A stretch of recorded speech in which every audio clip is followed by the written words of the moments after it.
সাক্ষী হয়ে আছি 16 বছরের স্বৈর শাসনের, আমরা সাক্ষী হয়ে আছি ৭৭ উলামায়ে কেরামদের গণহত্যার, আমরা সাক্ষী হয়ে আছি উলামায়ে কেরামদের নির্যাতন, নিষ্পেষণ, অত্যাচারের, আমরা সাক্ষী হয়ে আছি ছাত্রদেরকে নির্বিচারে হত্যার, অত্যাচারের।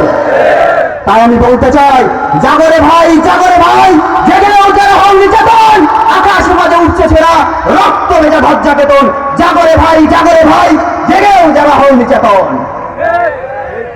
আল্লামা ইকবাল পাকিস্তানের লেখক একটা গল্প লিখছিল।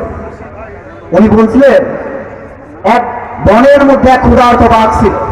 বাঘ প্রচন্ড ক্ষুধার্ত, ক্ষুধার তাড়নায় বনের পাশের মধ্যে এক জঙ্গল ছিল। ওই জঙ্গলের মধ্যে ঘাস খেতে আসে এক পাল ভেড়া।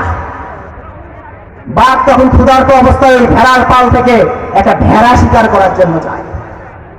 ভেড়া শিকার করতে গিয়ে বাঘ দেখে ওই ভেড়ার পালের মধ্যে একটা বাঘের বাচ্চা।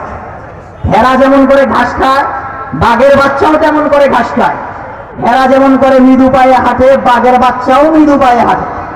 এইটা দেখে তো আর ওই বাঘের সহ্য হলো না।